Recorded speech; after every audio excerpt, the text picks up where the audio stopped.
Welcome and thank you for stopping by. We're talking about the 5 habits of the happiest retirees, not the financial habits, but the lifestyle habits. And we outline all 10 of these in What the Happiest Retirees Know, but quite simply, there's 10 and really 5 are financial, 5 are lifestyle oriented. So today's video, we're gonna do the 5 lifestyle habits of the happiest retirees. Number 1. Core pursuits. These are hobbies on steroids, and the happiest retirees have close to 4 of these, 3.6 to be exact. The unhappy group has less than 2 or 1.9. So there's a statistically significant difference between those two numbers. More is better when it comes to hobbies on steroids. Those are what we call core pursuits. Doesn't matter what they are. Yes, the top core pursuit for the happiest retirees happens to be volunteering, but it doesn't matter what it is. It doesn't matter what your core pursuits are, whether it's activity, athletic, social, travel, you name it. None of it really matters of what it is as long as you are almost hyper passionate about it. That counts as a core pursuit. And that's the first on our list of secrets of the happiest retirees from a lifestyle perspective. Number 2, this has to do with our family, and we want independent children. We want to live close to our kids, but not with our kids. We want our children to have at least enough independence so that they're not living with us when they're in their adult years. I think that part's obvious. Happiness levels do fall if our adult kids live with us, but they rise significantly if we live near our kids. For example, we want to live near at least 50% of our children, and if we do, then our happiness levels rise anywhere from 2.5 to 5x, 2.5 to 5 times. For example, if we have 4 adult children, we want to live near at least 2 of those 4. And I think the good news here for parents is you can typically pick your favorite 2. Number 3 on our list has to do with marriage. The likelihood of being a happy retiree goes up dramatically if we're married. Now, we don't have to be married. And we can make up this by our social connections and our social connectedness, which we'll get into.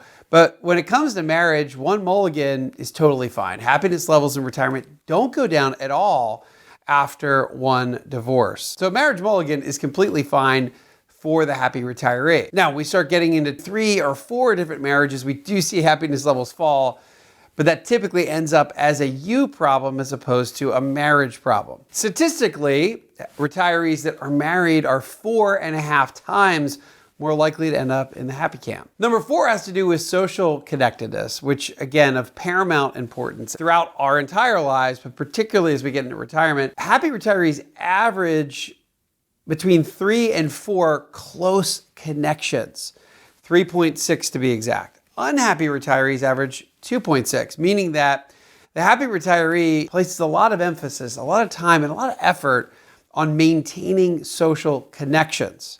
One way to do this for happy retirees is to belong to at least one social epicenter. Now, that can be any sort of organized group that meets regularly. It could be a volunteer group, a group through church, an athletic club, a civic group, or even a workout group. But as long as you get together on a regular basis and there's someone organizing, in fact, our litmus test here is, does your group have a name? If it does, it means it's probably an organized social group and it counts as a social epicenter. Happiness levels go through the roof, not to mention longevity, when we stay socially connected in retirement. There's also a secret accelerator when it comes to social connectedness and the happy retiree, and it comes in the form of traveling with friends. If you take at least 1 trip per year with a group of friends, happiness levels rise more than 2.5 times on average. If you take 2 trips or more, you're 4x more likely to end up in the happy group. So whether you're the friend that likes to make the arrangements, book the hotel rooms,